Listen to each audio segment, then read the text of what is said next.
Oh, I struggle with this episode so much.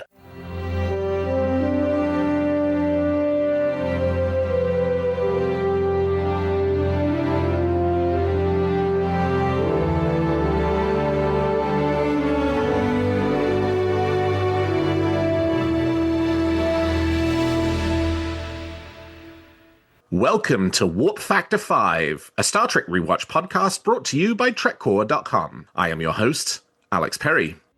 Velocity, Warp Factor 5. Course and speed set, sir. Warp Factor 5 is a Star Trek Rewatch podcast where each episode my guest and I discuss and rate the next 5 episodes of Star Trek in in-universe chronological order, beginning with the Enterprise NX-01 in the 22nd century and traveling forward from there. This time on Warp Factor 5, we are covering episodes from Star Trek Enterprise Season 1, set around 2151 in the timeline of Star Trek. Together, we'll dive deep into the next 5 episodes of Star Trek, their standout moments, how they contribute to the larger Star Trek story, and give each episode a warp factor rating between 1 and 5. I hope you will join us at home in ranking each episode and picking your favorite moments from each episode block. And my guest this week is Sam Nelson. Sam, thank you for being on Warp Factor 5. I was excited when you got to announce your new show, and I was on that episode of Weekly Trek, and now here I am on an episode of Warp Factor 5. I couldn't be happier. In our terms, just a few weeks apart. In listener terms, it's been a couple of months, but that's the wonder of the time-space continuum. Yes. Well, Sam, I want to understand you a little better as a Star Trek fan. Tell me, what is your favorite Star Trek series? Well, I've said it a few times. During this time, when I was a young adult, I kind of stepped away from Star Trek in the late 90s, and it wasn't until that I saw that Scott Bakula had been cast to be the captain of Star Trek Enterprise that I got back into Star Trek. And so I credit Enterprise, strangely enough, for being what got me back in and fully engaged. And now it's been 26 years later, and I've not left it more than a couple days over the last 25 or 26 years. So I always say that Enterprise is my favorite series of Star Trek. It is probably not the one I've seen the most. I grew up in the early 80s, and I was watching TOS and reruns, and I can quote quite a few TNG episodes, and I love a lot of the new stuff. Strange New Worlds specifically, but I always come back to Enterprise as being what kind of reignited my love for Star Trek. Yeah, I have such a soft spot for this show. I watched it when it was first on, but then in my most recent franchise rewatch, which I started for the 55th anniversary, and it took me like 2 or 3 years to get through. Actually, my last 2 rewatches, because I thought this as well when I was doing my 50th anniversary rewatch. I do this every 5 years, and this time I'm doing a podcast connected to it. But the last couple of times I did this, I've really thought like, oh, this is such an underrated show as I've been watching it.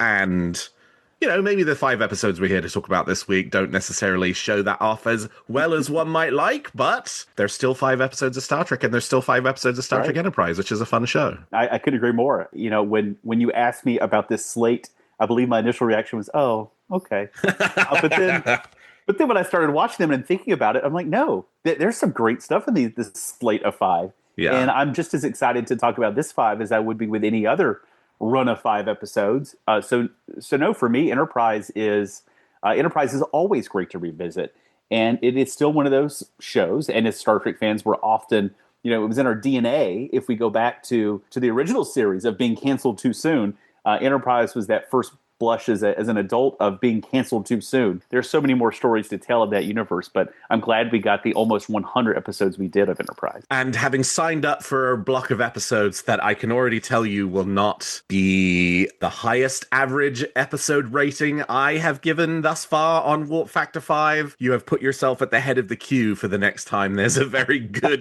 run of episodes, that's for sure. Well, I can't wait to hit maybe some Xindi arc at some point. Exactly. That would be great. Yep. Or sometime in the meat of season 4, perhaps. Oh, would love that. So you're telling me you're some kind of a time traveler? That's one way of putting it. Maybe this will help clear things up. This is how we keep an eye on what's going on. You might call it a temporal observatory. Well, in today's episode, we will be discussing episode 15 to 20 of Star Trek Enterprise Season 1, Fusion, Rogue Planet, Acquisition, Oasis, and Detained. These episodes aired between February 27th and April 24th, 2002. Operation Anaconda launched on March 2nd, 2002 in eastern Afghanistan, a major US-led offensive against remaining Taliban and Al-Qaeda fighters. In the United Kingdom, Queen Elizabeth, the Queen Mother, died on March 30th at the age of 101 during an outpouring of public mourning and a state funeral at Westminster Abbey. At the Academy Awards on March 24th, Halle Berry became the first black woman to win the Best Actress Oscar, a ceremony that also saw Denzel Washington take Best Actor for Training Day, the first time in Oscar history that black performers won both lead acting prizes in the same year. Ice Age opened on March 15th and dominated the box office for the remainder of this period, displacing We Were Soldiers at the top of the charts, and on television, Friends, CSI, and ER continued to lead the Nielsen ratings for the 2001-2002 season. Sam, you mentioned that Enterprise was your sort of way back into Star Trek, so I'm assuming you watched these episodes live. I would love to hear a little bit about Sam Nelson of 2002. What were you doing? Where were you? How were you watching Star Trek Enterprise? I watched it every episode. I might have had to TiVo an episode or two, and that was with a real TiVo. Oh my God, yeah. They made the little funny bleepy noises on DVR. At the time, my first wife and I, we didn't have kids at the time. We had just, for her work, moved to what I consider a big city, Charlotte, North Carolina. Sure. From South Carolina, we moved there, and I did not want to live in, again, when I say big city, I know there's a lot of folks that we know in the Star Trek world that listen to us that live in New York or Chicago or LA. But for me, in living in the South, you're either in Atlanta or Charlotte. And Charlotte was a big city for me. It was a big step. I didn't want to go. I didn't want to leave behind what I knew. And we had moved there in the fall of 2001 to the point where on 9/11, people that I knew who were uptown Charlotte, it's a big banking hub. All those buildings were evacuated. So it was a kind of an interesting time to be in a big city. Loved it so much I didn't want to leave when I had to leave in 2008. I wanted to stay in Charlotte. But at that time, my first wife and I, we didn't have kids.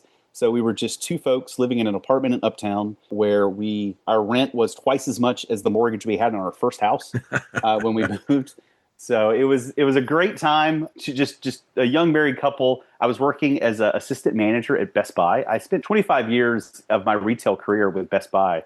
And became a general manager, but I was before that time. So I was just a working guy, going to work every day, and that's why I got my TiVo at a great discount, and I could get my DVDs when they started coming out of Star Trek, and all the CD soundtracks. I got all my good media because I worked at Best Buy.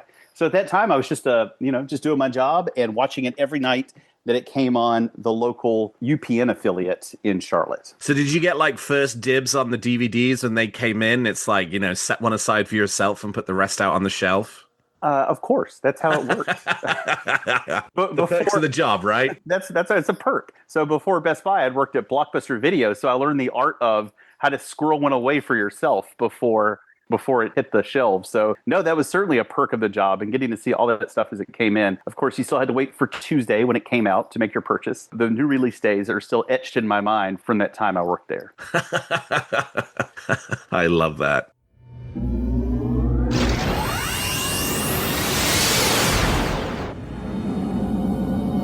Warp 2.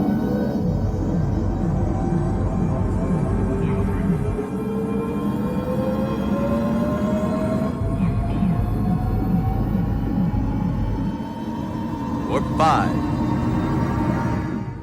All right, let's talk about our 5 episodes. We are going to discuss each episode and give them a warp factor rating, ranging from warp factor 1 up to the coveted warp factor 5. And if you want to join at home and rank these episodes along with us, half warp factors are acceptable. We begin with Fusion. The crew of Enterprise meets a group of outcast Vulcans who embrace their own emotions, leading to trouble for T'Pol. Sam, how do you feel about Fusion? I didn't really remember it. It had been a while since I've done a rewatch, and it's one of those little stretch right here in the middle of season 1 where some of those episodes blended together. But then when I watched it, I immediately realized why I kind of block it out. It's a tough episode to watch. Yeah. Not only are a lot of the characters, well, that one character in particular is a little creepy, but it deals with a tough subject matter. that is sensitive. And we see T'Pol struggle with the ramifications of that seasons down the line. So for me, Fusion is a critical episode, I think, in the growth of the Vulcan storyline and what T'Pol goes through. But it's also, through the lens of 25 years later, is still, to this day, a tough episode that deals with some very mature themes. So what do you give it? I give it, and I vacillated on this one the most, but I landed on a 3.0. And I really gave it that warp 3 purely because of the later ramifications for T'Pol. This is a story that keeps coming back, that her character arc kind of begins. It's a tough character arc, but it's one that she battles through for the next several seasons until she kind of gets cured of that. Oh, I struggle with this episode so much. I was trying to decide between two scores, and I finally landed on one like 5 minutes before we recorded. Let me start off by telling you what I think is interesting about this episode. I do think the sort of idea of Vulcans who are exploring their emotions is super interesting. I think the subplot with Trip and the like kindly Vulcan who doesn't talk to his dad anymore, like, I think that's really interesting. And there's a lot of like really, there's that great scene where they're, you know, sort of talking about regret, and Trip tells that story about the, you know, girl he didn't ask to the dance, which is such kind of sort of a like weird way of saying go call your dad, but is also very effective in, you know, the way that it's carried out. I've already been through this with your captain. Are you sure you're making the right decision? If you knew my father, you'd understand. I don't mean to put too fine a point on this, but you've got a limited window of opportunity. Once it closes... I consider you a friend, Trip, and I appreciate what you're trying to do, but please don't. I've no intention of contacting him. I test fired our port thruster last night. It's still off by 12%. Probably a faulty injector. Should be easy enough to fix.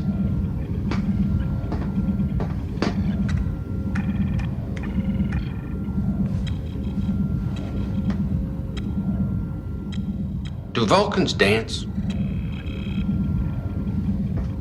You know. Only when it's part of some tedious ceremony. I remember the first dance I ever went to.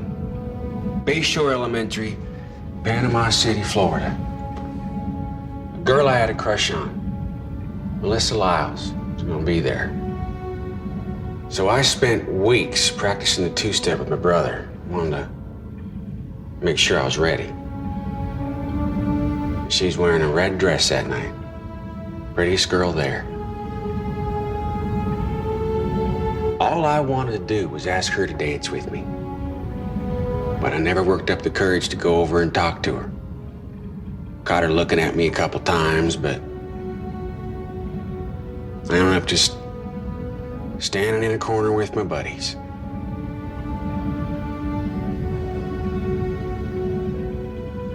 Interesting. But what does that have to do with our thruster problem? It's been more than 20 years. And I'm still kicking myself for not asking that girl to dance. You probably don't know this, but regret is one of the strongest emotions. And one of the saddest. I have a feeling you haven't had a brush with it yet. But it sounds to me like you're pretty close. That's something you might want to avoid. I think Jolene Blaylock is so good in this episode. Yeah. Like, she plays it so well. But this one's only a 1.5 for me. Okay. And that's because I don't necessarily, like, the rape sucks. And it's a really tough watch. And I just cannot set aside the feeling that they began creating the episode with T'Pol gets assaulted and then came up with the rest of it from there. Backwards. Yeah, and they worked their way about backwards. that framing as, but you're right. It kind of, because once that occurs, even the story kind of, they don't really know how to wrap it up, which I think was my biggest complaint about it. Right, and I feel like the fallout to it is well handled. Like, Archer has a really great reaction to it. As you say, right? Like, it sets up some great episodes. I think Stigma's a pretty good episode, and you don't get Stigma without having Fusion. And so that almost clocked it up to a 2 for me. But as I was just sitting and reflecting on this episode, I just couldn't get over it didn't feel like the assault was the sort of natural place you landed with playing with these ideas. It feels like where you started and manufactured the episode from there. And I just don't think I can forgive that. And so, yeah, this one's a 1.5 for me. I can 100% see that. Yeah. Rogue Planet. Archer has visions of a mysterious humanoid woman on a rogue planet where it is eternally nighttime. Sam, what do you give Rogue Planet? This one was an easy one for me. I've matched yours from the last one. I'm going to give it a warp 1.5. 1.5. It is an entirely forgettable episode. I have the guest cast kind of starts. This string of episodes does have a stellar lineup of guest actors. And this episode has 3 hitters that we see in a bunch of other Star Trek episodes throughout the series. And they did, I think, as good a job as you can with this material. Eric Pierpoint, my goodness. Yes. I think the alien was a little creepy. I think Archer was... Archer kind of falls for alien influence quite a bit. Yeah. And this is just another one of those opportunities where it was just kind of a creepy, forgettable, bland episode. And it was another one of those Rogue Planet. I kind of remembered that the setup, not unlike Miri from the original series, it has an excellent, there's a planet. It's weird. It's different. What about it? And then that's entirely dropped for the drama on the planet. And we never really spend any more time on the science behind it being a rogue planet, or in Mary that it's an exact duplicate of Earth. Well, that's a better story than what they got on the planet. So for me, it's kind of like the good scientific discovery was then led astray by a story that was just kind of, I could do without. I am right there with you. This is also 1.5 for me. There are 2 fatal flaws to Rogue Planet. One is the story is really boring. I mean, it's a basic story about, like, hunting is bad and the, like, alien worm, sort of telepathically projecting as an attractive woman. Like, the way that they ultimately explain that as him having had this, like, half-formed memory of a poem he once read that he kind of invented this sort of woman out of, and that for some reason the alien worm goes into his mind and picks that. And I didn't really even, like, they did try and explain why did she pick that image in his mind, but it didn't really work for me. Do you know any poetry? You mean besides there was a young lady from Ipswich? When I was a kid, if I had trouble sleeping, my mother would recite a poem to me. There was one I always asked for. Had a funny name, the Song of the Wandering Angus. I didn't learn till I was older that it was by Yeats. I went out to the Hazelwood because a fire was in my head. Anyway, the man in the poem catches a fish, and it turns into a beautiful woman with apple blossoms in her hair. She calls his name and then vanishes. And? He spends the rest of his life searching for her. His vision of perfection, I suppose. Something he could never quite find. It's her. Captain. When I listened to the poem, I must have created an image of that woman in my mind. I haven't thought about it in years. That's why I didn't recognize her at first. She isn't someone that I ever knew. She's someone I imagined as a child. The elusive woman from the poem. I know who you are. You remembered. Thank you for reminding me. Never stop seeking what seems unobtainable. It was more just like, oh, we've got to do this thing where it's an attractive woman so that everybody's like, oh yeah, you're just saying all this because you're having visions of an attractive woman, and it all just doesn't quite hold together for me. That's issue number 1. The story is boring. Issue number 2, it's visually such a boring episode because of the decision to make everything nighttime the whole time, because it's this rogue planet, which, as you say, is a really interesting idea, but in practice, all it means is you have a whole episode in a pitch dark forest. Where you're asking the actors to light with flashlights the entire time. Yeah. Flashlights, campfire, but even in, like, I'm sure there are ways to use cinematography to create light and color in really interesting ways. But this is just, it's just really flat and really boring in how it's shot. You get a little bit of light from the fire, you get a little bit of light from the eyepieces, and they don't really do anything to play with that or, you know, sort of play with darkness and give you a visually interesting darkness. It's just a dark forest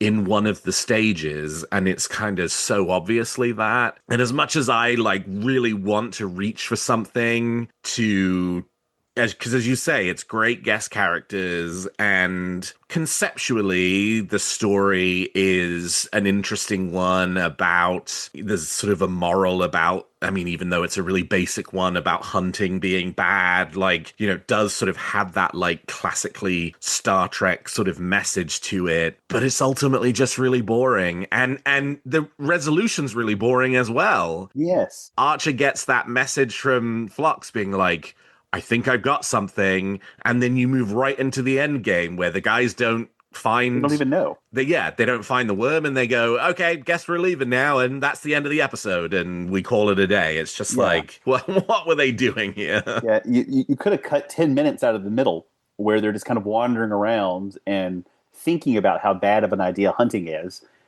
came up with the solution, and then there would be a little bit more drama between Archer and the hunters versus just the hunters being scared of having it equalized, but not knowing why. You know, and when I think back to 2001, what I found, and I clipped a copy of the poem by Yeats, the Song of the Wandering Angus, and I wonder back in 2001 or 2000 when they wrote the episode, there was really no Google. Someone had to ask Jeeves, give me a poem that fits these parameters, because I really need to jam one into this episode. Yes. I don't even know what the hell that search looked like. I really want a poem about a made-up beautiful woman. Someone really had to go to the library and look that up. Yeah, you're totally right. There is no conflict between the Enterprise crew and the hunters. I mean, there's a little bit of tension, you know, like all the way throughout the episode, especially when it's obvious the hunters have been lying to Archer about what they're hunting. There's a little bit of tension there, but there's never any real conflict there. No. And at the end of the episode, they're just like, oh, you didn't catch anything? Oh, well, too bad. Guess you have to leave now. And like, that's that. The entire tension is one of the hunters coming up and Archer saying, I guess we're just bad luck. And that's it. Off we go. Oh, God. Okay. How was the hunt? Any luck? What are you doing here? We wanted to take a few more scans before we left. Is everything all right? We're fine. You sure? You look pretty rattled. Our scanners are malfunctioning. Sorry to hear it. Looks like you won't be taking home any trophies this year.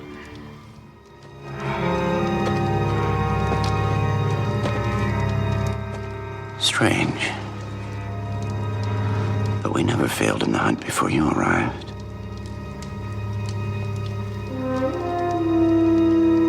I guess we must be bad luck. Acquisition. A group of interstellar thieves stun the Enterprise crew and begin looting the ship. Trip Tucker is the only one left to stop them, but can he do that in his underwear? Sam, the infamous Ferengi episode of Star Trek Enterprise Season 1. How do you like it? It was my favorite of the 5 from a fun standpoint. It was by far the most fun of the 5 episodes. I'm giving it a warp 3.5. 3.5. 3.5. Again, now we had a great, serious guest cast in that last episode. This episode, we run through a gauntlet of 4 guest actors, 3 of them that have serious pedigree in Star Trek. Oh my God, yes. It's just an incredible run of guest actors. We get to see what I think is probably like an Enterprise classic kind of thing, where in the opening shot in the teaser, the camera pans down and you see the back of a Ferengi's head. The back of the head shot with something else rising up. In this case, it's the Ferengi's head, and you know exactly what you're in for. I think the episode did a fantastic job. And of course, internet discussion wasn't quite, you had to really be on the boards and deep into the bowels of the internet back in 2001 or 2002 when this episode came out to really feel some of the blowback. If this were an episode hated this episode. If this were today, the internet would melt down if they tried to do this today. But for me, I loved it because the Ferengi are my favorite alien species. Quark is one of my top 4 characters. So I've always loved the reimagining of the Ferengi.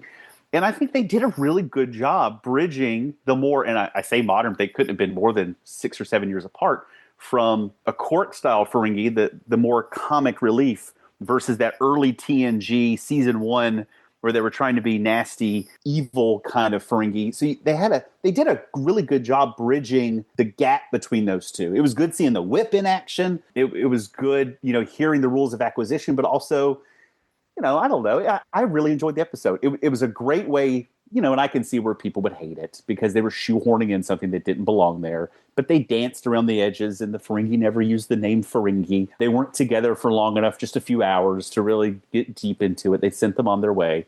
And I think it was a heck of a try for early Enterprise, and I think it was a success. And it was a lot of fun. It reminded me a lot of those old comedy episodes of TOS or even some of the fun episodes of Deep Space Nine. Everybody seemed to have fun, and it was a fun episode. And there's nothing wrong with it, just a dumb, fun episode of Star Trek. I'm totally with you. I love Acquisition. This is also a 3.5 for me as well. I love everything about this episode. It is a ton of fun. As you say, the guest cast is great. Ethan Phillips, Jeffrey Combs, Clint Howard is 3 of the 4 Ferengi, and then the other guy we've never heard of. But those 3 together as these mean, vicious, but still very Ferengi, and Jeffrey Combs playing a Ferengi who is not just very different from Shram, the other Enterprise character that he plays this season, but also very different from Brunt, the other Ferengi that he's played, is so well done. I mean, it's such a distinct performance, even though he's not wearing exactly the same makeup, but he looks a lot more like Brunt than he looks like anybody else, he's played in Star Trek, but is a distinctly different character, a distinctly different performance. I love all the places they go on the ship. They really make use of the Enterprise sets as a place where things happen. You start seeing the sets from interesting angles. You've never seen it before. T'Pol setting off the really loud noise and then going into the Situation Room and stealing the tricorders from the little corridor sort of on the other side of the bridge that you've never seen up until this point. And I actually don't think you see very much ever again. Yeah, in the whole series. Trip leading them to the lowest deck. Yeah, the lowest deck, and a room that from the labels on the wall is clearly part of the waste extraction system. And it's got this very industrial, mechanical feel to it. It's your first time outside of the sweet spot from Broken Bow sort of seeing just this very non-engineering mechanically room on Enterprise, and I love that. I love the tension between the Ferengi. I love the way that Archer and Trip and T'Pol sort of hatch this plan to defeat them and get the ship back. I just think this episode's a ton of fun. As you say, one, if it happened now, it would get a huge amount of blowback. It also got a ton of blowback back in the day because everyone was like, oh, I can't believe you're doing Enterprise, which is supposed to be this prequel, and you've gone right to the Ferengi. I don't care. I think it's so fun. I think it's great. And yes, Acquisition's a very solid 3.5 for me. Yeah, you mentioned what Archer and Trip and T'Pol are able to do with just a couple interactions and a few winks and nods is amazing. The Ferengi are really good at taking over starships, strangely enough. Totally. For being as slapstick as they are, they can really get a starship down. But what those three do, and and Archer to peel back Krim and exploit his weakness, and really, he's the good guy. He's more Rom than anything. To really exploit that and to get those guys to turn on each other, it was just great fun. And you knew when all three of them bumbled their way into the vault that it was just going to be a great trap. And the payoff is exquisite. Him asking for Umox and T'Pol playing along is funny as all get out. Poor Porthos. There's so many great scenes in that episode. It's well worth it. And it's just a little gem of an episode towards the end of season 1. Have you come to rescue me?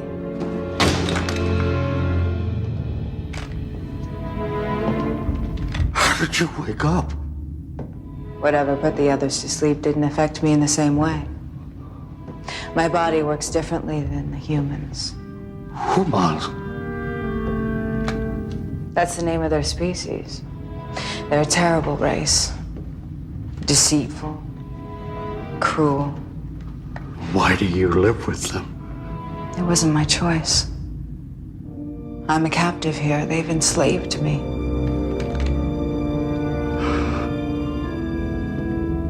Please take me with you. You would make a handsome wife. Do you know how to perform Umox? I'm well trained in the arts of pleasure. Oh. But I'm not familiar with Umox. My lobes. Stroke my lobes. Like this? Yes. And this? Yes.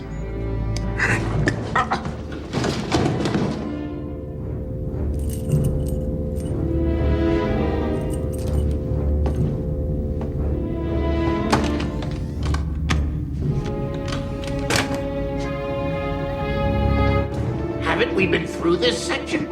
Not yet. I recognize that conduit. We have 1,000 conduits like that on this ship.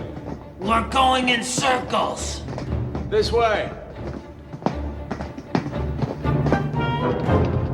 Isn't there a more direct route? That's the beauty of this thing. It's impossible to find unless you know exactly where you're going. How much further? Keep your shirt on. It's close. Watch your head. Is this your plan? To walk us to death? Is this some kind of trick? Relax. We're here. Oh.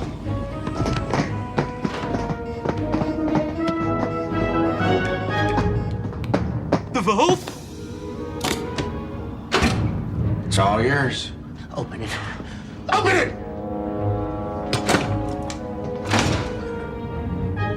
Better let me go in first. Why? Knowing Captain Archer, he's probably rigged the place with booby traps. Just give me a few minutes to check it out. No! You could have a weapon hidden in there. I'll go. Not without me, you won't. You'll fill your pockets with gold. Get your hands off me! We don't have all day. Get away from that hatch. Out of my way! Please, I want my share. Fine, get back or I'll gnaw your hands off. My gold! My gold! It's a trap!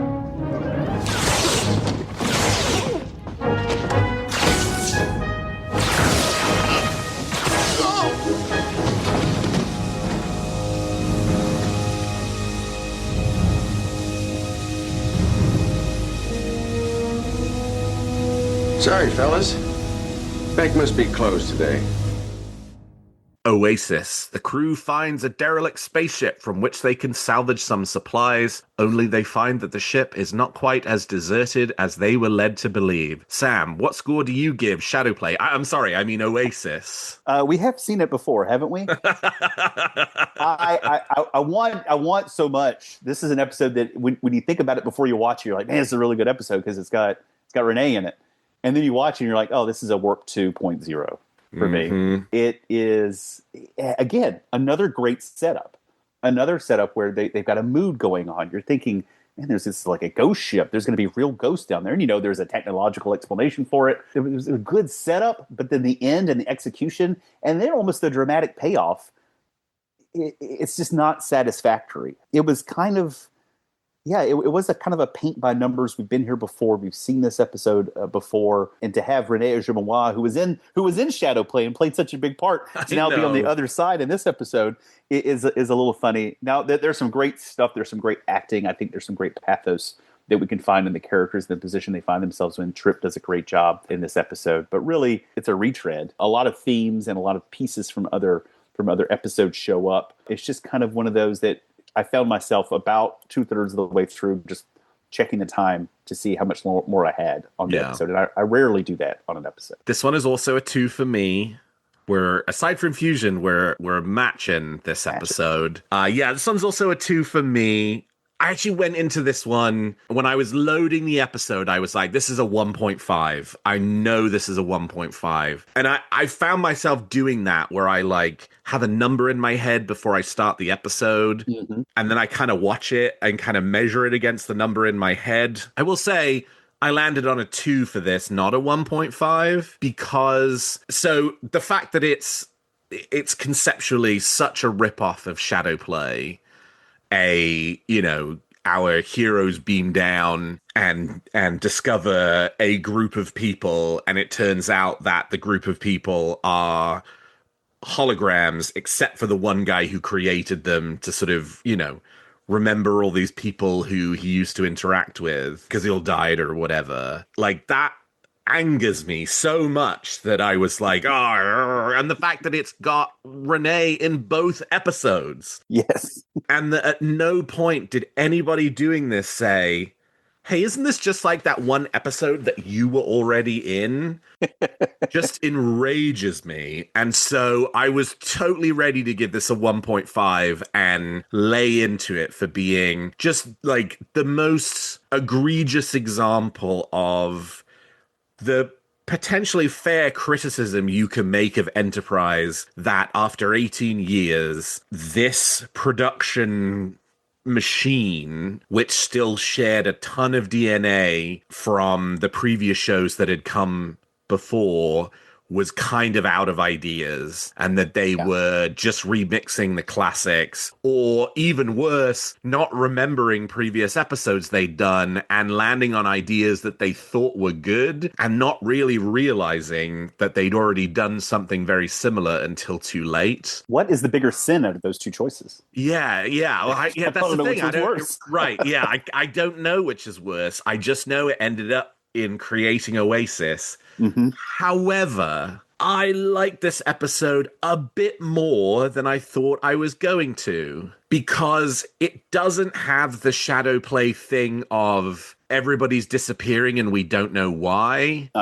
Right? Like Renee and the wonderful Annie Wershing, who goes on to give maybe the best Borg Queen performance of any actor in Star Trek in Picard season 2, but here, and that was the end of her career. And this episode, she's sadly, passed a couple of years ago, not long after doing Picard season 2. But this is like one of her first acting roles. Like, her and Renee know what's happening, and they're sort of trying to cover it up. Why can't I go? You know why. What's wrong with seeing their ship, meeting some of their crew? I think you've met enough of their crew already. These are good people. They want to help us. I promise not to say anything. And then the other potential interesting divergence from Shadowplay is the end of the episode, where Shadowplay, they just put all the holographic people back and the old man's happy and he just continues on his, and it's just like, he's just eventually he's gonna die and the holographic town will go on and everything will be fine. But this one, like, because they added a young character effectively a child, that sort of piece at the end of the episode where Renee wants to be the old guy from Shadowplay. He just wants you to turn the people back on so he can go back to living his effectively fantasy life with a group of fake people for however many days he has left. But like sort of pushing him to be like, yeah, but what happens when you die and your daughter has her whole life ahead of her with just a group of fake people who you don't know will necessarily be here for her all throughout that time? Like, that's a really selfish choice. And then him ultimately making the decision to give up this fantasy life and go and face real life, the real life in which he feels responsible for the death of all of his fellow crew members. Whether he was or wasn't, like, you know, the episode sort of leaves that for you to decide. I can't imagine what making that decision must have been like. But it was a long time ago. You need to consider your daughter now. Why do you think I did this? To retreat into some fantasy, pretend it never happened? For 2 years I tried to repair our ship. And I watched my daughter grow up alone. So I decided to bring them back. Her mother first, then Captain Kulan, and the others. I did everything I could to make it like it was for her. She deserves more. I've given her everything she needs. And when you're gone? Trip, please. Are you gonna let her bury you out in the hills? Then live the rest of her life with these people you created? What if the relays burn out again? Then she'll really be alone. She's my daughter. It's not your concern. What if she gets hurt? What do you do then? Program a holographic doctor? We've survived here successfully. Maybe you have. Ask Liana how she feels. Ask her if just surviving is enough.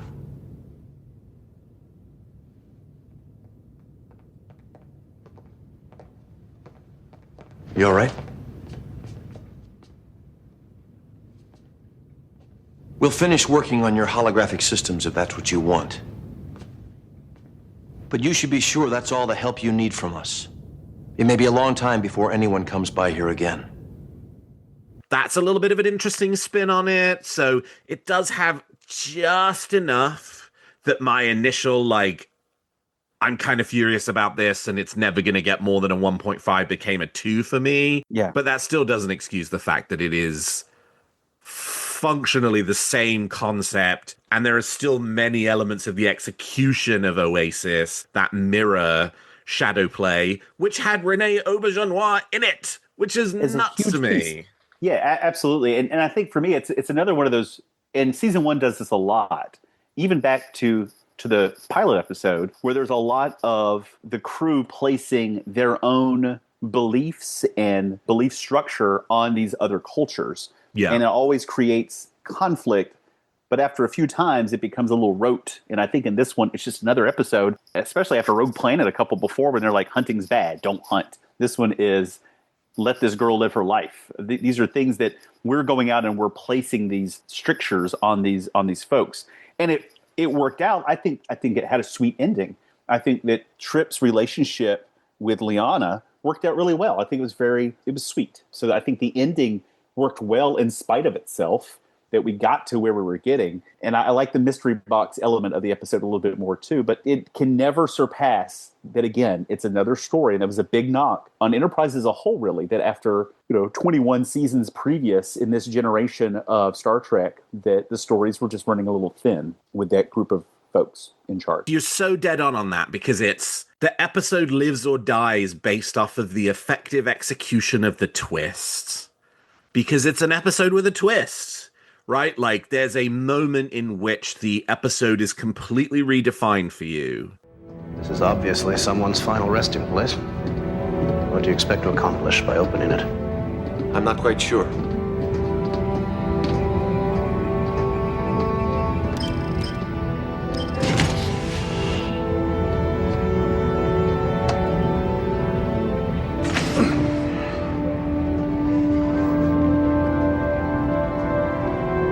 I don't believe you'll be needing my services.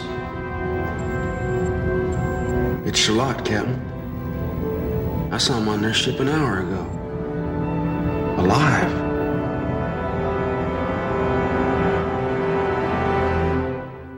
And it's like, but I've seen this twist already, right? Like, I know it's coming. Yeah, I've seen it already. You served me the same twist that you served me 8-9 years ago in Deep Space Nine Season 2. And by virtue of that, an episode that lives or dies based off the effectiveness of the twist can never have an effective twist when it's one you've seen before. It just can't. It would have been a more effective episode had they really been ghosts.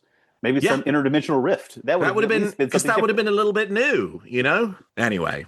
Hey, but it had Tom Bergeron in it. Does that give it credit?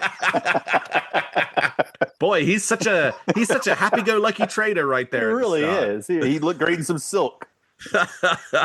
Loved him some coffee. DeMar, what did you call that? Spice? Helljaran. The warlords on Prinos use it to test their courage. You're sure you won't have some? My courage doesn't need testing. I have other items to trade. I can get you some triaxian silk for, say, another protein resequencer. I bet you'd look good in triaxian silk. What we really need are engineering supplies. Raw deuterium, dilithium ore. I'm sorry. I prefer to deal in more exotic goods. But about 2 days from here, there's a small system. You might find what you're looking for there. We haven't detected any inhabited planets on long-range scans. It's not inhabited. Not exactly. What do you mean? This is excellent. What is it again? Coffee? Detained. Archer and Mayweather accidentally enter a militarized zone and are detained by an alien race called the Tandarans, who are at war with the Suliban. Both men find themselves sharing cells with some Suliban detainees who they believe are wrongly imprisoned. Sam, what do you think about Detained? I didn't think Detained was the most fun episode, but out of the 5, I think it was the best episode. And I'm giving Detained a Warp 4 on my rankings. Warp 4. It moves the story forward from the temporal Cold War storyline. You see the Suliban in a different light. You get the great appearance of Dean Stockwell playing off Scott Bakula from their time in Quantum Leap previous. You get 2 old Vortas brought back into Suliban costumes for this one. Oh my God, yes, you do. Yes, I'm like, where do these guys fit in? And when I started doing a little research, they were both Vortas. It was amazing that now they're best friends as Sulibans. You get a wonderful set in the complex. There's a lot going on in the story. It's action-packed. There's a ton of quiet moments. You get a lot of great interplay. You, quite frankly, get a lot of Travis. And that's rare in Enterprise. And this one gives a lot of good Travis. The whole crew, most of the crew get to play along in some form or another. And for me, that's always good when the majority of the main characters can have something to do. And I think more than that, and maybe it's a kind of reverse recency bias, really. The story is still relevant 25 years later. And as you sit and watch this episode and you think about its place in history, post 9/11, with what was going on potentially, and I'm sure this episode was written before 9/11, so I don't place anything on that. But after it was shown, you couldn't help but think of what was going to come with secret renditions and things that the CIA was doing and our treatment of both Afghanistan and Iraq, of the folks there. But today, and what we're doing with our government, with ICE detention, and that we're putting people away for their protection, and that we are fighting a war, in air quotes, the little W war, that people are just making up. And it's a more relevant episode today than I think it was ever meant to be 25 years ago. And for me, that makes it even more strong than I think it has any right to be. And dramatic and action-packed and all that great stuff. But for me, it really struck a chord. And I had to pause the episode, not only because I was taking notes for this recording, but just to kind of take in the storyline and the characters and what those guest actors, how they really carried the feeling of losing their life and having their life taken away from them to be put away by a government that just couldn't give a care about them. Where there's a subtle storyline where Danik grew up with one of his captors. He was one of his captors, the head guard's brother he grew up with, is best friends. Yep. And if that's not a today storyline, I don't know what is. And that's why I rated the episode so high, because not only does it speak to the storyline of Enterprise, but it speaks to today. Couldn't agree with you more. It's also 4.0 for me. Yeah, I think the other piece about the sort of relevance to today that really struck me watching this episode again was Dean Stockwell's performance as Colonel Grat. From the perspective of, he is clearly a guy who thinks he's a good guy. Mm-hmm. Like, he is the head of this detention center where, you know, they are interning all these innocent people, but he believes he's a good guy who's doing it for their best interests. And as much as I feel like they don't quite sort of leverage having Dean Stockwell and Scott Bakula back together on screen, you know, all that well, because it's just a few scenes of the two characters kind of shouting in each other's faces, which, I mean, it was interesting because it's not Sam and Al, right? Like, it's very not Sam and Al. It's, you know, this is Jonathan Archer and Colonel Grat. But, like, to the extent that Stockwell is allowed to sort of put an interesting spin on the performance, it feels like that's the way he leans into it. Like, when he is communicating with Enterprise, he is definitely half lying to them about what's happening, because he does not want this to be a really quick thing, because he wants information from Archer. But at the same time, you kind of get the sense that, like, he really does believe that he feels bad about them being in that position. What exactly do you want? Information. What do you know about the Cabal? What genetic enhancements you've seen? Helix deployments. Who's giving them their orders? You've got plenty of Suliban here. Why not ask them? We both know they wouldn't be very helpful. Then why are they in prison? That's a discussion for another time. There are families here, children. One man hasn't seen his wife in years. Tell me what you know. They don't deserve this kind of treatment. They're here for their own protection. Oh, really?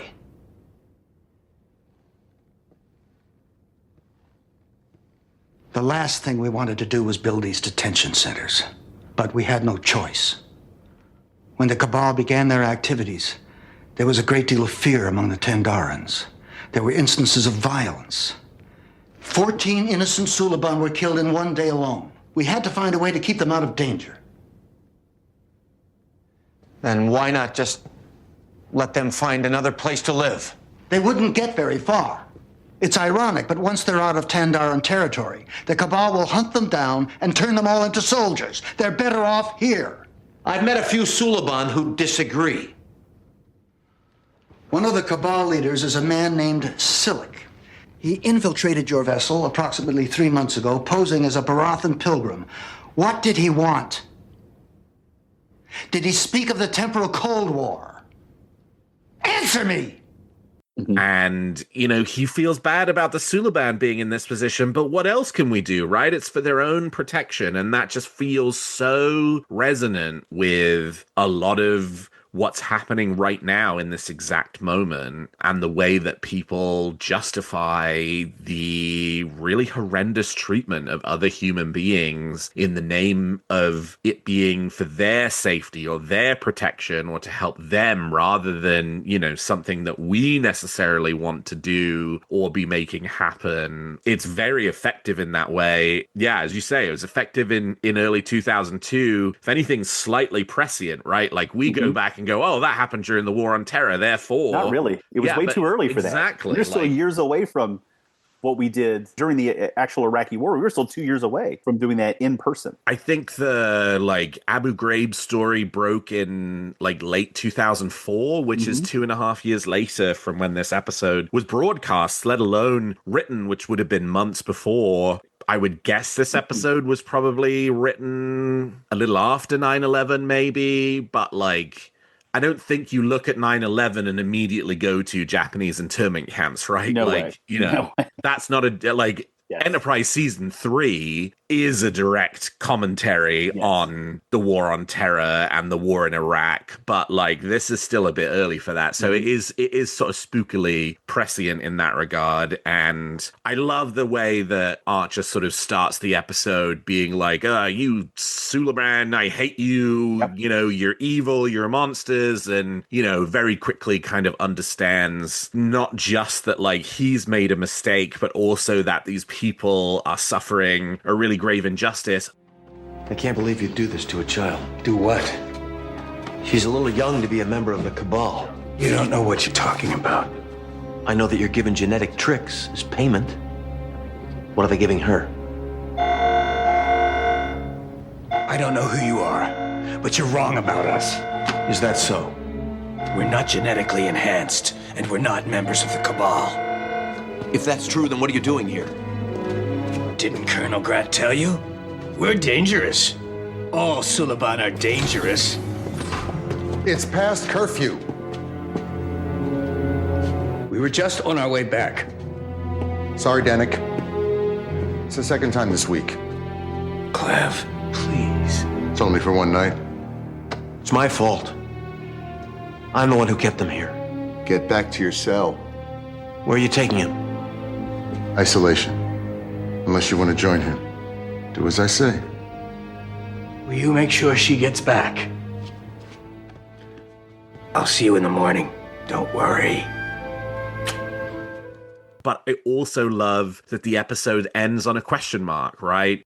The question that Archer gets asked in the shuttle pod right at the end of the episode, do you think they're going to make it? And he's like, do I think they're going to get wherever it is they want to go safely? Yes. Do I think they're going to be okay after that? I don't know, because life is complicated and the Suliban clearly are in a really difficult position, and he has done the right thing, but also at the same time, he has not necessarily put these Suliban in a position of greater safety than they were in before. And that I think is really interesting, you know, the sort of like moral grayness of it. Yes. You know, there's the scene in the middle of the episode when Danik's friend, now I'm gonna forget his name. The one who did not want to go along with the Christopher Shea's character. For some reason, I remember the actor's character. Yes, Christopher Shea's character. Yeah. He and Travis get into a bit of a heated argument in the watering station, and I think it adds another layer where it's Travis as an African American actor has to acknowledge that yes, when I first saw you as a Suliban, I thought you were a bad guy. But now I've gotten to know you. It's an extra layer that I think it adds to the gravity of the situation they're in, and also reflects back. It puts a mirror to the viewer to see what kind of thoughts that we had about the Suliban as a viewer going in. Yep. Now, obviously, the door's unlocked, and we can pretty quickly see that these Suliban aren't the normal Suliban, right? They're not the ones that we've seen so far. Writing a letter? It's a journal. Could be valuable someday. People will want to know what happened here. I doubt anyone will ever read this. Then why are you writing it? Why do you care? I see how you look at us. Suliban terrify you. You wouldn't be surprised if I slithered up this wall or turned my face inside out. Cabal, Suliban, it's all the same to you. That's not true. And then to your other point about Grat believing in himself, that's where I think the magic in having an actor with the gravitas that Dean Stockwell has pulled off that performance. Because you could stick him in a suit behind the podium today at Department of Homeland Security and say those same things in that same way, and people would eat it up because he believed it, and the way he said it, the emphasis on the words, and how he came right back at Archer. And he knew from the get-go, the very first conversation he had with Archer, he already knew all the stuff about the Suliban and Silic. He knew it all. And he knew that Archer knew it all. And it was all a game to him. And he played each string out until he could get nothing further out of Archer. And the fact that those two, in the end, when Archer essentially had him by the throat, he was still a firm believer that you're doing everything wrong. You're going to hurt these people. I'm the hero. I'm trying to save it. It's that fanaticism that really drove home what Stockwell was able to bring to Colonel Grant. Yeah. That I don't necessarily think that another, obviously they could have gotten somebody else, but those two together it was almost electric when you could see that the anger between them and just that unspoken passion that each of them have on their sides that brought it out. And when Archer said, we're going to save these people. Yeah, that's what the hero does, right? He's going to break these people out. Damn the torpedoes. He's going to do something about it. The trial never ended, Captain. We never reached a verdict. But now we have. You're guilty. All right, let's take a look at these scores. So, in last place, with an average rating of 1.5 is Rogue Planet, then Oasis, then Fusion, just Pip's Oasis, then Acquisition, and the top episode from this block is Detained. Across the 5 episodes, I gave them an average of 2.5. You gave them an average slightly higher of 2.8. That gives us an average between us of 2.65. That is, perhaps not surprisingly, the lowest average rating of the season 1 Enterprise block so far. Just beaten by the first 5 episodes, Broken Bow, Fight or Flight, Strange New Worlds, Unexpected Terra Nova. That got, between me and Jim, an average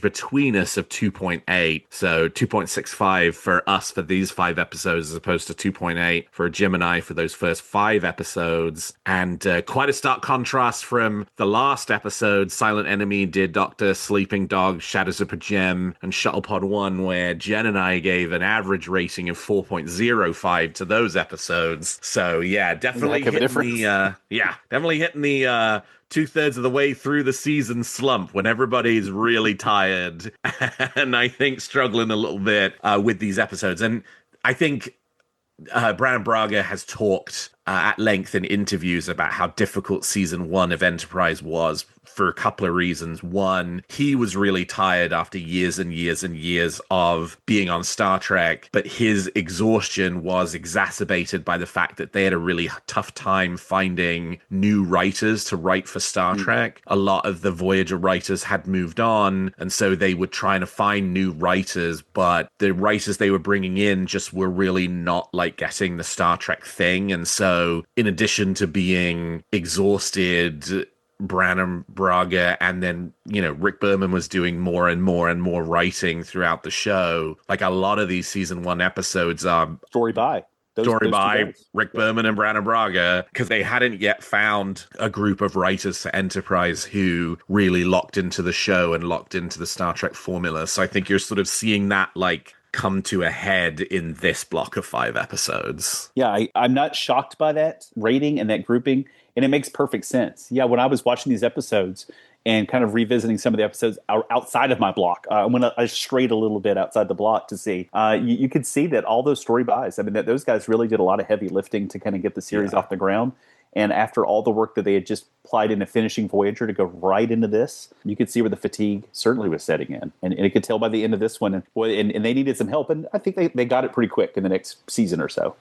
Performance reviews will be held tomorrow starting at 0800 hours in the wardroom. Check your team leaders for the schedule. Dismissed. All right, next we'll discuss some of the things we enjoyed most across this block of episodes. Collectively, we will each pick a best series regular performance, best guest performance, best production design, best quiet moment, and best loud moment. Sam, what's your pick for the best series regular performance from these 5 episodes? I went back and forth on this one a little bit. There was some great performance by Jolene Blaylock in this block, especially in Fusion. There was a lot of Trip. This was a very Trip-heavy block of episodes, and that was coming off the last block, which had a lot of Trip in it. Yeah, but it this whole season's very Trip-heavy. A lot of Trip. Keep your shirt on, and we had one of those. We got to keep your shirt on. Yep. I forgot to mention that there's a keep your shirt on sighting. But I went with Scott Bakula as Archer in this one. Each story kind of put him in a position to either he was the man of action, so to speak, in a lot of this. In Rogue Planet, he's the one that he set the tone to like, he kind of let the decisions happen. And he was like, nope, we're going to do this. We're going to fix it. And the crew went along with that. He was the one that had the alien tap his mind. So, we got that acquisition. He was a big piece of it. He kind of figured out the Ferengis really quickly into what they wanted. At first he's like, just take what you want and leave. But then he used their avarice against them really well in that episode. In Oasis, he was that was definitely a trip episode. But Archer was there to kind of man of action at the very end. And then in Detained, it kind of goes back to that piece again where he was the center of attention. He was the one who was going to have the stiff upper lip. He was the one that was going to fight and release everybody. And I think we saw a lot of Archer making decisions, right or wrong, or different shades of gray therein. But he was making the decisions to get it moving along. And you really see him, I think, becoming more confident in what he was doing. Now, he always was. You can go back to the pilot and see that he's confident in his decisions no matter what. But in this set of 5, specifically in Detained, it kind of hits the top where, no, we're going to save these people. I don't care what it takes. And for me, that's kind of Jonathan Archer in a nutshell. He's going to put his neck out on the line for what he thinks is right, no matter what. Hello again.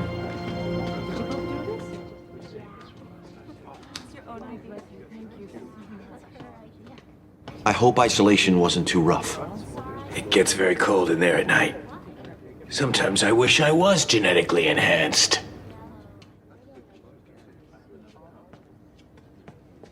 If you've come to apologize, don't. It was just a misunderstanding. Actually, I was hoping to find out what's going on around here. Maybe you should talk to one of the Tendarans.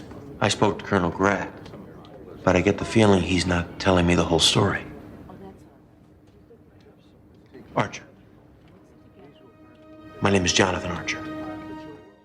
Yeah, this was a very strong pick for me too. I think, especially Detained, you get sort of the best of Jonathan Archer in that episode, but he's great in Acquisition, he's great in Rogue Planet, he's great in Fusion, and the way that he's great across so many of these episodes is actually something Jen said last week about Archer in that block of episodes, that he's very good at sort of figuring you out.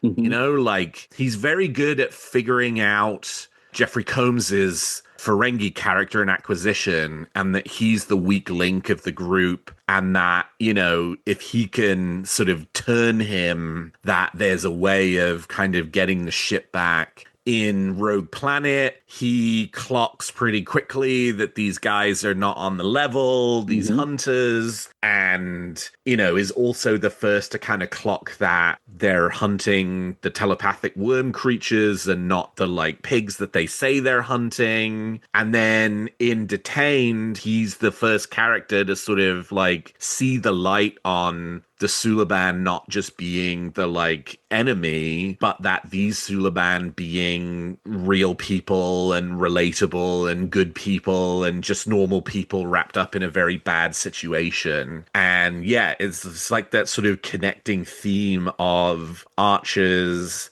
empathy, and he definitely has a ton of empathy in Fusion, both for T'Pol and for Kov, the Vulcan who's fallen out with his dad, but not just sort of empathy, also a keen instinct in understanding someone's true nature. And that's one of the really interesting dynamics about Archer that really sets him apart from the other captains. That's one of his defining features that you wouldn't say was a defining feature for Sisko or Janeway or Picard or Kirk. And so I do really like that, not just about the character, but about Scott Bakula's performance as the character.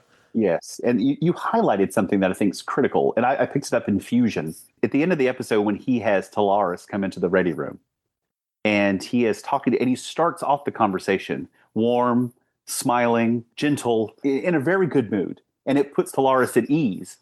And this is what I think makes Archer a unique leader, because he's extremely protective of his people. Yeah. Because when he already knows that Talaris is a bad guy. He already knows what T'Pol said. He turns so icy and so cold instantly. He has put this guy in a trap, and Talaris realizes it too late, after he's already lashed out at Jonathan. And Archer pulls the phase pistol on him. But it's in that moment that you see Scott Bakula as the actor take oh, it's okay, guy, it'll be fine, to you son of a, and that switch, we see it a lot more in season 3 as he battles the demons that are coming up for him. But even here, he is so protective of his folks. He's not going to let some slime ball like Polaris come in and hurt to Paul or anybody else. And that's what sets Archer apart, I think, and makes him just a damn good captain. Come in.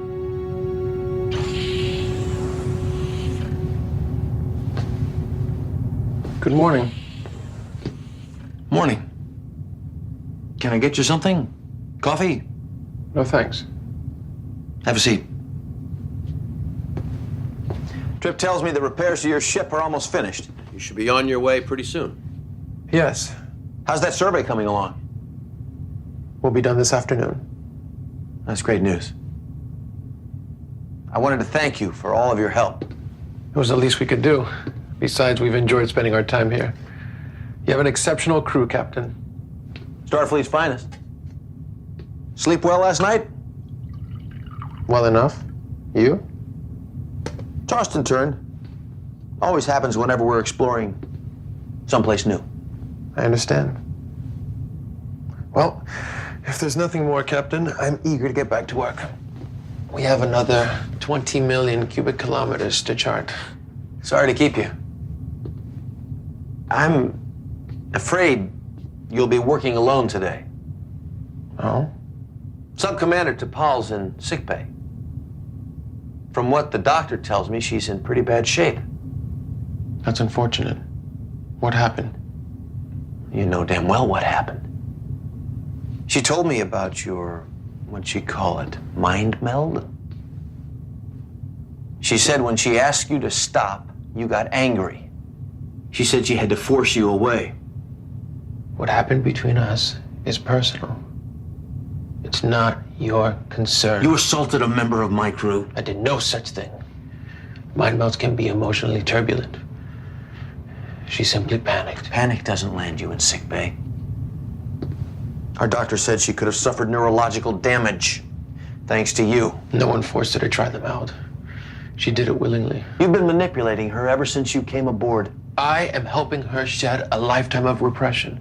And you, of all people, should understand what I'm trying to do. You're human. I need to go see her. T'Pol's had enough of your help. Stay away from her. She is in a crucial stage of her awakening. She needs guidance. I told you it's over. I think that's for her to decide. Maybe I'm not making myself clear. Sick bay's off limits. You're my way, Captain. You'd be wise to let me leave. What's wrong, Polaris? Getting angry? Thought you had that under control. Move aside. T'Pol's right. You've got a temper. Go to hell.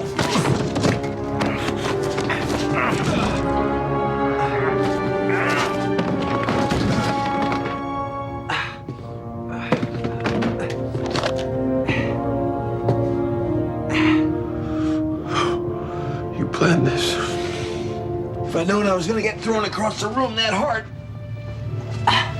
might have tried a different approach. I think it's time you and your friends went on your merry way.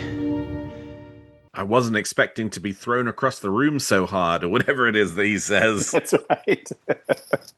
I really wanted to try to whip his butt. Like, that's when I really wanted Archer to throw a punch in that episode so bad. My pick for Best Series Regular Performance is Jolene Blaylock in Fusion. I just think she plays this episode so well, and you know, we'll just sort of set the assault part of it aside. And if we just sort of she plays that scene exceptionally well. It would not be such a difficult watch if it wasn't so well acted. But the rest of the episode, and that's part of the reason why Fusion enrages me so much, because it's that one moment that kind of I think betrays the whole rest of this super interesting episode. It's what you said and why you gave it a 3, right? It is the start of this really important arc for T'Pol, because she is interested in something different than Vulcan orthodoxy. Yes. Like, she doesn't know it at the beginning of Enterprise, but she not only realizes that about herself, but also comes to accept it. Not in this episode, but over the course of the show as a whole. But this is the first episode where you start to see that is part of T'Pol, and it has already been part of T'Pol, right? Her being at the Vulcan consulate and at night covering her ears and going to a jazz club to experience something different and experience something emotional is a fascinating dynamic to the character that, if you drop out that one moment towards the end of the episode, does nothing to undercut the sort of power of the story arc that this character is about to go on. And that is so well played by Jolene Blalock in this episode, and then in every subsequent episode where T'Pol is sort of playing out this story of grappling with emotion and, you know, sort of wanting to explore emotionality and then sort of, you know, come to some degree of comfort with emotions being part of who she is. It's an absolutely fascinating story arc. It's really well acted. And, you know, my like larger issue with the episode aside, Fusion is an important episode for the character arc that kicks off for T'Pol.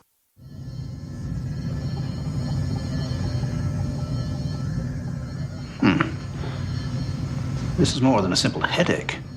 Your blood pressure's elevated, and I'm reading unusually high synaptic activity. It doesn't appear to be a virus or a bacterial infection. I'd like to run a cranial scan, just to be safe. That won't be necessary. It'll only take a moment. I believe I can explain my symptoms. Last night I neglected to meditate before I went to sleep. As a result, I awoke feeling agitated. All I need is an injection of inoprovaline. 25 milligrams should suffice. Very well. Doctor?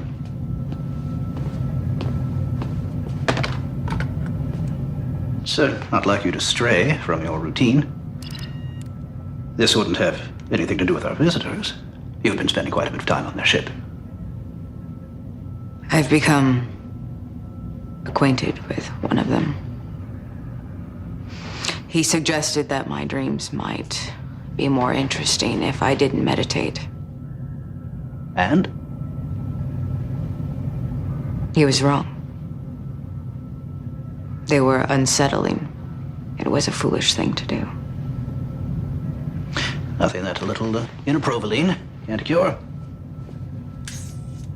I can understand why you'd be intrigued by their philosophy. Maybe you shouldn't be so quick to dismiss it after one bad experience. There are too many risks.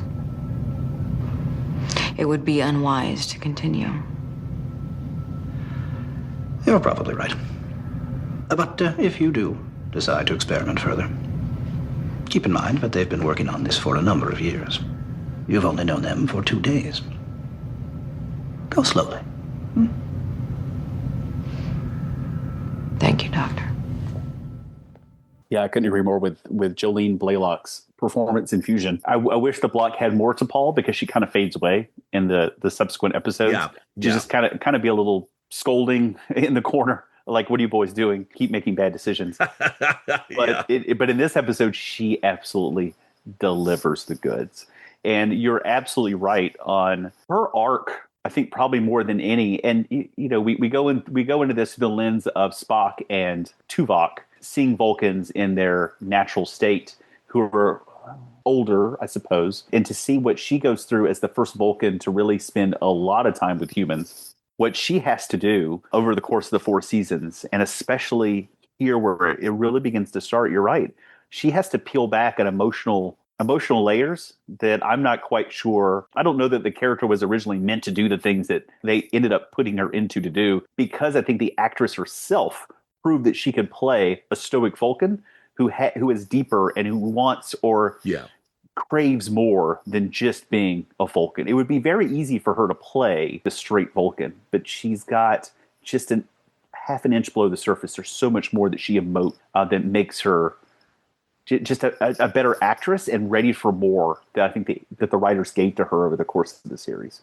For better or for worse. And I think it was all for better. Best guest performance. Now, I've highlighted a few guest performances through these blogs because there's a lot of guest stars. And there were a lot of great people. And I would probably put a dark horse in that. And I have a headcanon now that I went back and we talk about Fusion again. Probably, I promised the last time. Well, not the last time we talked about Fusion. Kov, and I never didn't catch the guy's name that played him. My headcanon is that Kov ended up being Doug's father.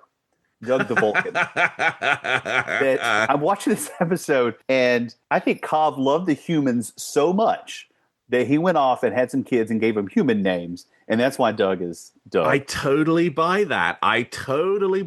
Yes, John Harrington Bland is the actor's name. Love it. And so, yes, in my head, he's now Doug's dad. I went, and of course, I've already spoke lovingly about Dean Stockwell in the role of Colonel Grapp, and Annie Wershing. I think for her very first acting role, she played such a sweet, innocent, lovely young lady in Liana. But I ended up going Jeffrey Combs as Krem, the type of Ferengi, and we've already talked about it. He played one kind of Ferengi, and now he's playing a different kind of Ferengi. Having him back, he's already played Shran in this season. Now he's back as a Ferengi. Yep. He played off Archer, and Jeffrey Combs and Scott Bakula go so well together. They're the peanut butter and jelly to Enterprise in a lot of different ways. And what he was able to do in Krem's role is he knew all the rules of acquisition. He wanted to be his own captain, and his cousin was going to help him get there one day. But he wasn't above, getting into it and mixing it up a little bit and wanting more. And what Archer was able to do to kind of get him to step up for himself in that one scene where the other Ferengi end up laughing at him. And then at the end, he gets his comeuppance, right, when he is the captain and everybody else is locked up and he doesn't unlock them for who knows how long. To me, Jeffrey Combs is he's the ultimate guest star Star Trek actor. And for him to be in this gem of a little role, I think is wonderful. And I think he stands head and shoulders above everybody else in that block. I was getting the impression you were in charge. This is only my first month on the job. How do you like it so far? My cousin's a skillful merchant. I'm learning a lot from him. Oh, you better slide that over to make room for the others.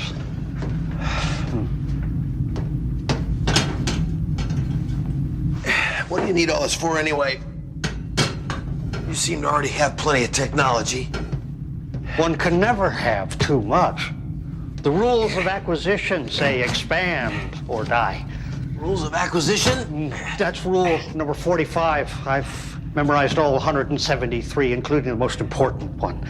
A man is only worth the sum of his possessions. Back on my homeworld, that kind of thinking almost destroyed our civilization. You should have managed your businesses better. Come on. We have a lot more moving to do. We? I love that last scene of the episode when they're letting the Ferengi go and the others are chained up and Krem's in the captain's chair because he's talked about wanting his own ship, and the Ethan Phillips character is trying to bargain with him to get out, and he's just like, yeah, maybe later, we're going to go see some stuff first.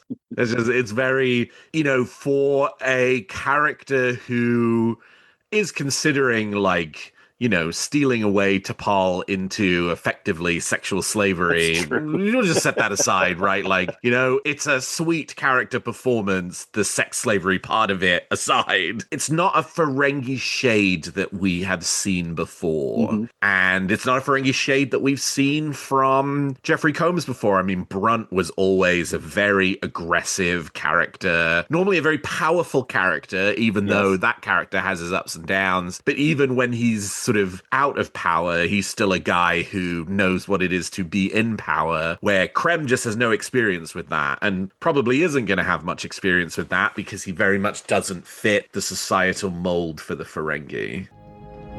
I'm going to be contacting the Vulcan High Command as well as Starfleet. If you come within a light year of any one of our ships, you won't know what hit you. You'll never see us again. If you want to be unshackled, you might think about showing Krem here a little more respect. Vermin! Release me, and I'll forget this ever happened. Later. Maybe, if you're nice. Let me go, you idiot! Shut up!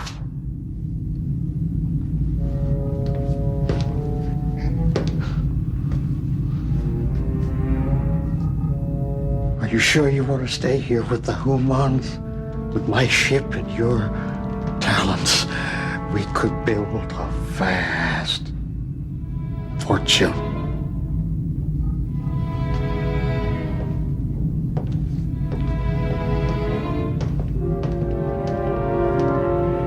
I'll let you have my Latinum pen, the one you always had your eye on. No thanks. My beetle snuff collection. Makes me sneeze. Name your price. Whatever he offers you, I'll double it. Crap! We're family.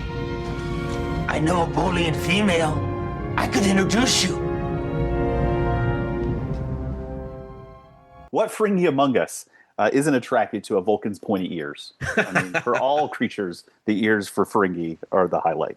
Exactly. Well, we're not going very far from Jeffrey Combs and Krem for my pick for best guest performance. I thought about Jeffrey Combs, I thought about Ethan Phillips, but there was one performance that just kept coming back to me, and that is Clint Howard as Muck. And the fact that it took the last Ferengi episode of Berman era Star Trek for Clint Howard to play a Ferengi is an absolute travesty and a crime, because Clint Howard is being the most Clint Howard he can possibly be in this episode, and it totally fits the Ferengi whole way of being. I think it's hilarious. It's hilarious the way he is like, I've decided I want to do my own thing, and like I'm gonna collect stuff for myself. The like stripy socks, the just the whole performance is great. It's not like Jeffrey Combs' performance as Krem. It's not unique. It's not different from what we've seen of Ferengi. It's a very Ferengi, but it is a Clint Howard Ferengi. And how do we not have more than one episode of Clint Howard Ferengi? That is a huge crime committed by Berman era Star Trek that we only got one, but also a huge blessing that we got one. So yeah, Clint Howard is Muck. Empty.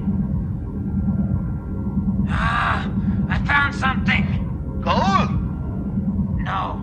But it looks like quality merchandise. Oh, splendid craftsmanship. Add it to the pot. Do I look like a mink to you? This beauty's going in my personal collection. We agreed to split our profits. You said the ship would make us rich. We'll be lucky if we break even. We had a deal. I'm amending it. Anything I find, I keep. Fine. I'll just deduct it from your share of the gold. You're so right, because he's kind of mean. He's kind of devious. Yep. And I love the fact that but he's also an idiot. Yes. But what breaks him I'm just going to collect my own stuff is the little syringy kind of device in sickbay that he pulls out, and that's the quality merchandise. This is high quality. I'm gonna keep this in my personal collection. And he has no idea what it does. None.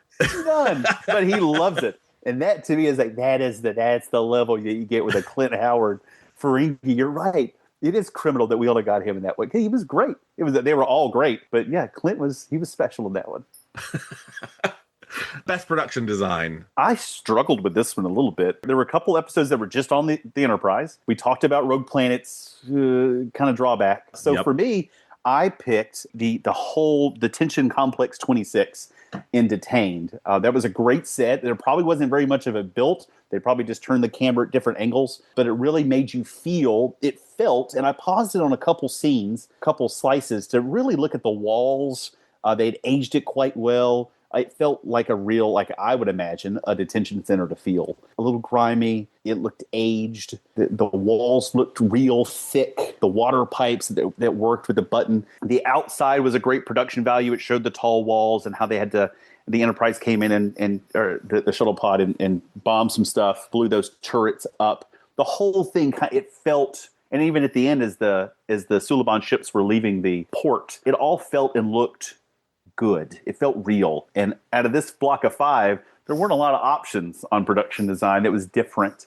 And I think that was the one that hit it. I think they might have spent their money not on plants in some soundstage, but building something good for this episode. Yeah, and it's also like, well, I mean, we did a whole pilot episode this season, so like now you have to pay for it by having like, 2 or 3 effective bottle episodes in a row. Yeah, it is great, and it is very effective, and it sort of effectively, sells the Suliban being in a really sort of awful situation and the injustice of it, and feels very much based off of like, hearing George Takei talk about his experiences of being in a Japanese internment camp in the Second World War. Like, it felt like it drew a lot of inspiration. I mean, the story obviously draws a lot of inspiration from Japanese internment camps, but the sort of production design for the detention complex does as well. So yeah, I think it's a great choice. My pick is the Ferengi energy whip in Acquisition, which is such a great callback to early TNG. And it was one of those things where like the early TNG Ferengi landed so badly, and yet the Deep Space Nine Ferengi landed so well. You could have forgiven like the Enterprise writers from just being like, let's pretend the TNG Ferengi never happened and make this a prequel to the DS9 Ferengi, which they do in a lot of ways. But you made this point earlier about the like them being quite sinister in this episode while also being dopey. Like Clint Howard is dopey, but Ethan Phillips is sinister. Like he is a sinister Ferengi. Yes, he certainly could easily be a daemon.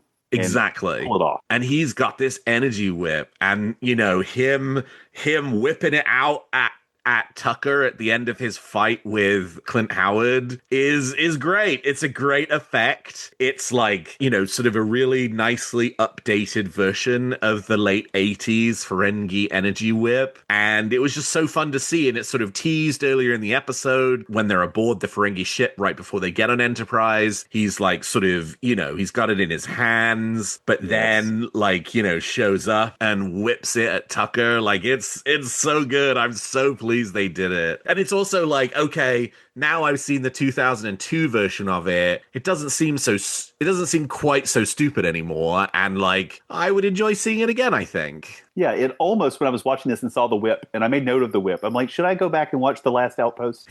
And then I thought better of it and went, no, okay. I don't need to see that. Best quiet moment. Best quiet moment. I'm going to go back on quiet to, and I think it's part of the reason why, I told you early on that I messed with Fusion a little bit, and I bumped it around, and I was between 2.5 and 3 anyway, so it wasn't like I was bumping a major. But for me, what really pushed it to 3 was that last scene between Archer and T'Pol in her quarters when he comes in to check on her, and she's meditating, and it's really dark, and she has the candle, and he asked her, you do this every night? And she says every night. And we'd seen the effects of her not doing it and what it did to her. And at the very end, when she asked him if he dreams, and she says she can't remember the exact words now, but she was jealous. And to me, that, you mentioned it with Jolene's acting earlier, this is the scene that nails it. I mean, she's done great work up until that point, but that just quiet, I think the writers, I think it's well known, the writers were trying to do something between Archer and T'Pol, and I'm glad they didn't. They were still goofing off with that a little bit in season 2. But here is the moment that you see Archer more as a big brother, not really a father, but as a big brother, just checking on her because he cares about her, and he stood up for her and just wants to make sure she's okay. And you see her reaching out in such a delicate way that she's been hurt, and that and we just talked about it a few minutes ago, that she's exploring something deeper. And it's in that kernel that, of all the grief that she gives the crew for being so human, that at the same time she sees a little bit of relief in that as humans they can do that, and she wishes that she could, because she could have. I think she sees that she could have a different kind of life, but it's just much safer for her to live in the world that she exists in. And for me, that was there were a bunch of great quiet moments, especially in Detained. There were even. With Trip and Liana in Oasis, there were a couple good quiet moments, but this one, I couldn't get it off my head how that episode ended so well with those two. Come in.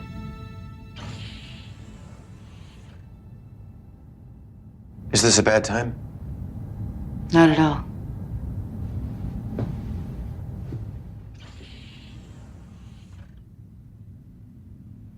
Feeling any better? Has the Vulcan ship left? About 20 minutes ago. Then yes, I'm feeling better.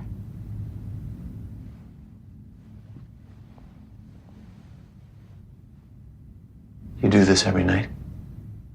Every night. I think I finally understand why. I'll see you in the morning. Captain, do you dream? Sure. Sometimes they're even in color. Is it enjoyable? Most nights. I envy you.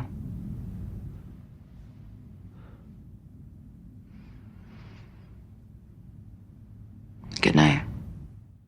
Yeah, I'm really glad they settled into this being the relationship for Archer and T'Pol. You know, in the few episodes ago in Shadows of Pajem, they, had them falling over and, Archer falling into T'Pol's chest. And then, fast forward a little bit and they're still kind of like playing around with this in A Night in Sickbay in early season 2. But this kind of scene is where the Archer T'Pol relationship thrives, in that it's kind of Kirk Spock, but like Spock's a woman. It's a very deep bond between these two characters that's not, Kirk Spock shippers, like not romantic and not sexual, but is deeply loving in that sort of familial way. And the two characters and their relationship works best when they lean into, I don't know if it's quite brother-sister. I don't know if it's, I'm not quite sure what like level of family relationship best characterizes the Archer to T'Pol relationship, but it definitely feels more in that vein. And when they leaned into that, the show is really successful. Like, yes, Twilight is not the story in season 3 of T'Pol being Archer's like wife. It's T'Pol being Archer's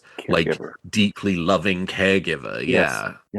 In a non-romantic way. Yes. But still somebody who is so committed to this man that she takes care of him for effectively the rest of his life. And you don't get to that. And that's going to be a 5.0 when we get there. I'll say it right now, because that's a great episode of Star Trek. But that episode's not a 5.0 without a scene like this at the end of 1.5 Fusion. I agree. And when I think of those two together, I think also of one of the last scenes in These Are the Voyages, which to me would be if it gets to totally one, I'd be shocked. But that scene at the very end when he's about to make his big speech and he turns around and goes back and gives her that familial hug. And he's been there for her and she's been there for him. And to see where they came from Broken Bow all the way to there is extraordinary. And talk about a two-person growth story between those two. And I think this is one of those steps where you're right, they operate perfectly when it can just be those two working together and figuring things out heart to heart, and not in the way that T'Pol and Trip would be together. That's a whole different type of relationship. But man, those two do good work in those quiet moments like that. You picked an excellent quiet moment that's a wonderful character moment and like full of depth. And I've picked the dopiest quiet moment possible, but it's one that I just really like in some ways because it's so stupid. And it's the cold open to Rogue Planet where they're trying to take Archer's picture for the portrait in Starfleet headquarters. And like, Trip's got this digital camera, which is one of those like, oh, Star Trek, you really didn't get this version of technological progress right, because it's the most 2002 digital camera you've ever seen. Just a little Sony right off the shelf. Action right. Yeah. You probably sold some of them at Best Buy. Very much so. It didn't look. Star Trek has never gotten the camera down right. If we go back to Voyager and the the big hulking thing. Oh the my doctor God, would take. yes. And they played it off as he was taking holographic pictures, right? But yep, the camera's never been a strong suit for Star Trek. But I love it, because it's just it's so of an era, and an Archer being uncomfortable with being this sort of, like celebrity figure back home, and them trying to get the right picture and sort of posing him. Like, it's just this really nice, in addition to being a super dopey scene, it's also a really nice scene because you do get to see Archer's kind of humbleness. Like, he doesn't think of himself as being a celebrity when clearly, as demonstrated in Breaking the Ice with the message to the school class scene, and all of the Starfleet Command stuff is about the high stakes of Enterprise's mission and how it really has to be successful because, there's a lot riding on Enterprise being successful, and Archer doesn't make you feel any of that weight. And I just think it's a really nice insight in a relatively comedic scene to why Archer's a great captain, because he is a hero, but he's a hero who very much sees himself as an everyman, and I really like that.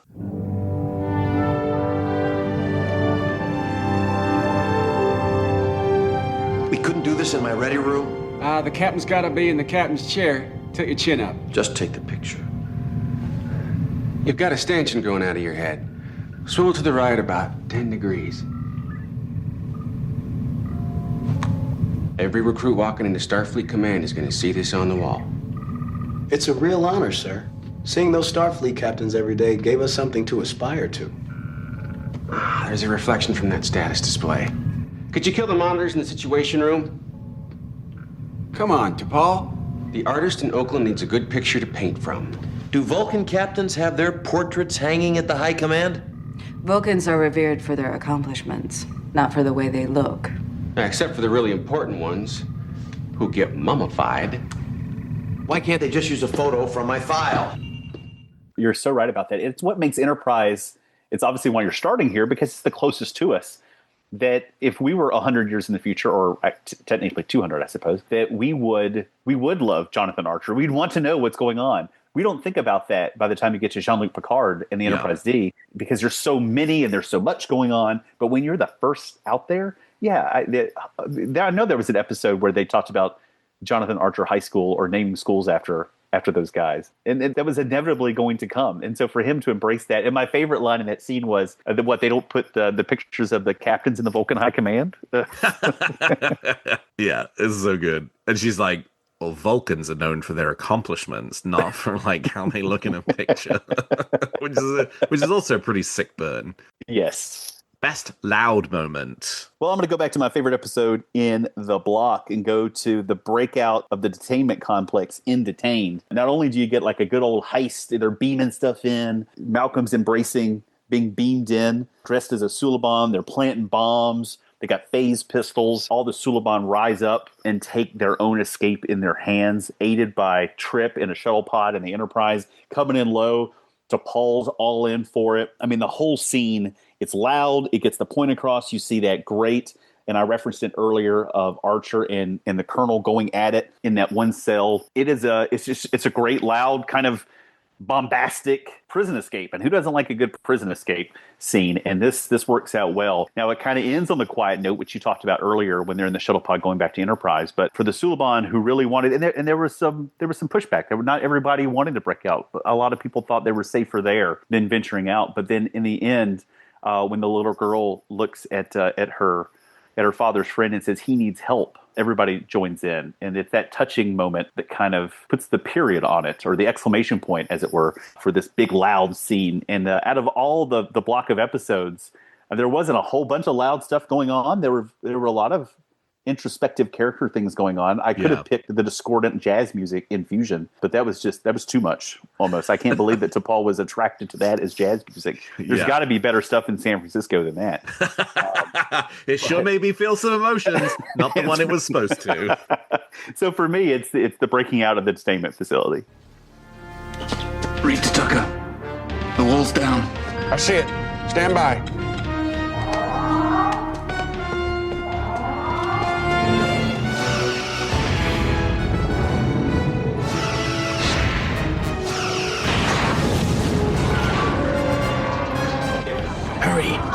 find the others. Hurry! Hurry! Go! Hurry!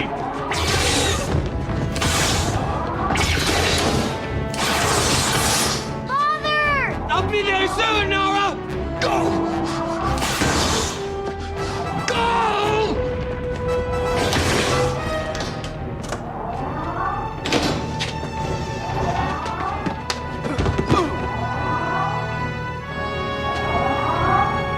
Good to see you, Malcolm. Did you know it was me?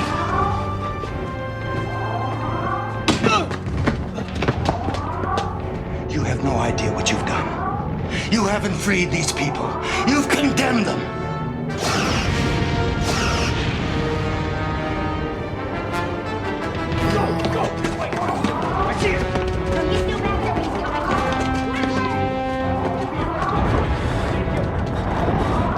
My father's back at the common area. He needs help. Please. I'll go. No! Wait.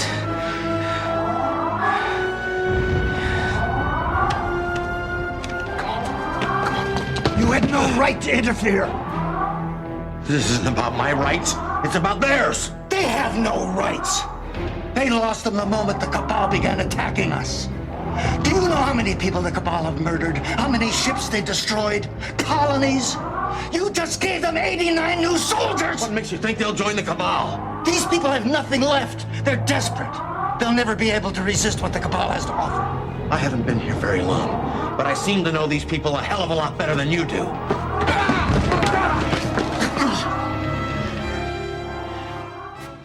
Yeah, this is my pick too. The only runner-up I had is Tucker fighting with Clint Howard, but like the loud moments, the energy whip, and I talked about that for production design, so I'm not going to talk about it again. So yeah, it's the prison break in Detained for all the reasons you said, and I think the thing that's really nice about it is the sort of NX-01 team has sort of really gelled together. You know, like this only happens because like 6 different officers have to do a great job at doing something for it to be successful. As somebody who plays Star Trek Adventures, this is very much like a Star Trek Adventures scene because 6 different characters have to, you know, roll successfully in order for this to be pulled off, you know, and it's like a team effort in that regard because there's T'Pol on Enterprise has a role to play. You've got Trip in the shuttle pod. You've got Reed in the Suliban disguise, who's been beamed down. You've got Archer and Mayweather, who both have roles to play. You've got the Suliban, who have to do their part in it. Like, it all sort of has to come together, and it kind of does pretty flawlessly. Like, it's, you know, it's real competence porn of, like, this group of characters who've agreed to all do this dangerous thing, and they all have to contribute to it, and they all successfully do, such that everybody breaks out. You know, there isn't like you kind of wonder, like, is one of the like main Suliban characters gonna die and have it be sort of like, you know, a tragic moment that makes, you know, sort of the breakout bittersweet? But nope, it's not. Everybody lives, and it's all kind of pulled off. And, you know, Colonel Grat gets his comeuppance when he's locked inside the cell by Archer as he's on his way out. Like, yeah, it's got a bit of a fist pump moment, but then it ends on that, like, you know, as we talked about before, and you just mentioned, you know, the quiet moment with Archer about, like, I genuinely don't know if these people are gonna be okay. So yeah, it's a nice punchy end to a really high stakes episode. Couldn't agree more. Captain, I've reconfigured our warp field to match the chronometric readings of the Borg sphere. Recreate the vortex, Commander. Aye, sir. All decks report ready. Helm standing by. Mr. Data, laying a course for the 24th century. I suspect our future is there waiting for us. Course laid in, sir. Make it so. All right, well, looking back at these 5 episodes and thinking about the entire Star Trek story, Sam, what do you think these 5 episodes add to the narrative? How do they connect to other Star Trek? What do they set up? What do they pay off? Well, I mentioned it earlier. I think Fusion, for me, is a wonderful setup to what we continue to explore with this 22nd century Vulcan lore, what we see with T'Pol and her character arc, But really, as we try to continue to figure out why these Vulcans are a little different than the ones that we're used to, that's a great storyline setup for what we're going to see, especially as we get to season 4 and we discover more around Surak and his teachings and what's been covered up by the High Command. I think another one, we go back to the Ferengi episode in Acquisition. There's some great stuff there. We kind of piece those two pieces together about old Ferengi and new Ferengi. And lastly, Grat knows about the Temporal Cold War. And it's probably been a few episodes since we had heard a little bit about that, but even he knows about that. So it kind of paints, for the next few seasons at least, some more stakes, that it's more than just the Mystery Man and the Suliban and Archer getting pulled into this.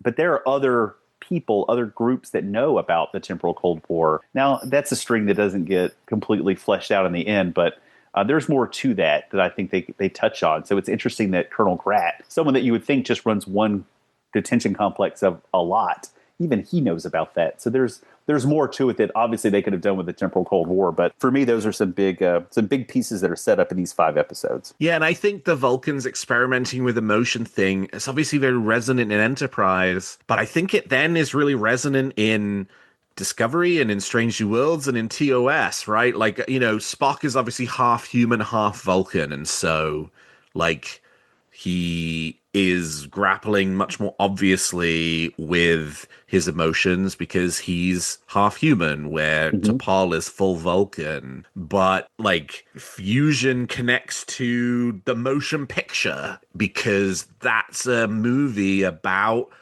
Spock having to become okay with having emotions and, like, reconciling himself to not being a purely logical being in the way that T'Pol in this episode is a purely logical being who's like, maybe that's not enough for me. Maybe I want a little bit of emotion. So I think there's a really powerful resonance through this sort of like whole era of Star Trek all the way up to the Next Generation and even going into the Next Generation, right? Some of the Sarek stuff in TNG and then Spock appearing in Unification. Like, a lot of that hangs around this idea of being okay with emotion. So yeah, on that sort of story level, like, that sort of Vulcan piece is one that it kind of kicks off in this block of episodes and runs a long way through the arc of Star Trek from here. Yes. Couple of other fun things from the sort of, like, Star Trek big story across multiple centuries. At this point in time, there are 173 rules of acquisition. That compares to 285 rules of acquisition during the run of Deep Space Nine, and then 289 rules of acquisition as referenced in Here All Trust Nothing in Lower Decks. So when Rom becomes Grand Nagus, there are 4 new rules of acquisition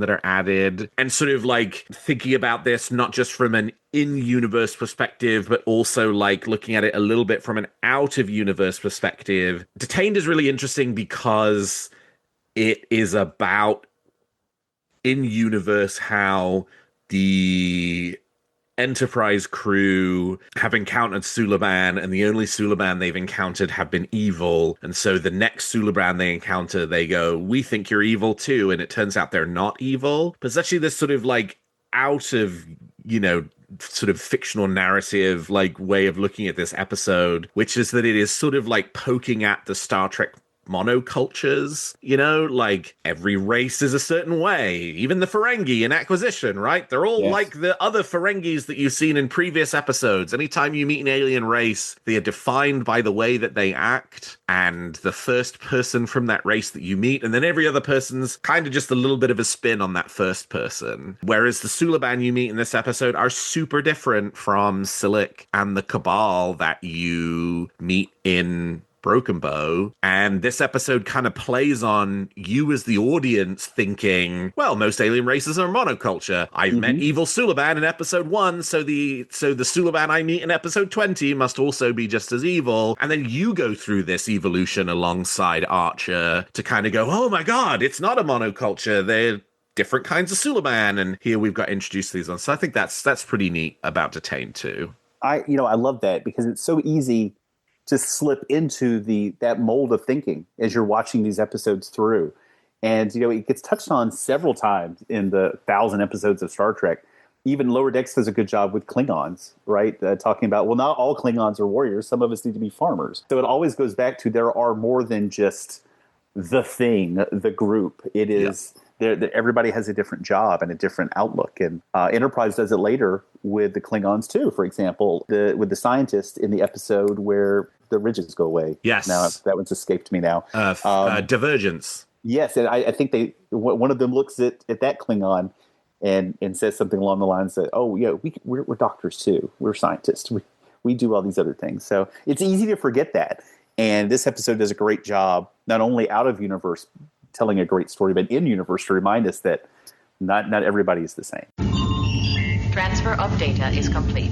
Well, that's all the time we've got for this episode of Warp Factor 5. You've heard our ratings for these 5 episodes, but I want to hear from you. What ratings do you give Fusion through Detained? Let me know via Blue Sky and Threads, where you can reach me at Alex T. Perry, or X, where I am at Alexander T. Perry. Or you can email the show at warpfactor5@trekcore.com. Make sure you also tell me your favorite series regular performance, guest performance, production design, quiet moment, and loud moment, and we will cover all the feedback we get at the end of each season. Sam, thank you so much for joining me today on Warp Factor 5. How can people contact you if they want to continue the conversation? I am always on Blue Sky, lurking in the comments at SLNelson77. And if you enjoyed the show, please consider leaving us a 5-star review on your podcast player of choice. And for all your Star Trek news needs, including our extensive media archives of all things Star Trek, I hope you will keep your senses locked to trekcore.com. Well, thank you, Sam. Thank you to all of my listeners. And until next time, take us to Warp Factor 5. Archer to Enterprise. Go ahead, Captain. We're on our way. Where are those patrol ships? They won't pose a threat. And the Suliban? Their vessels are breaking orbit. Good work. We'll see you in a few minutes. Tell the doctor to meet us in sickbay. My skin is really starting to itch. I'll let him know. Captain, think they'll make it? Do I think they'll get out of Tandaran space safely? Yes. Do I think they'll be all right?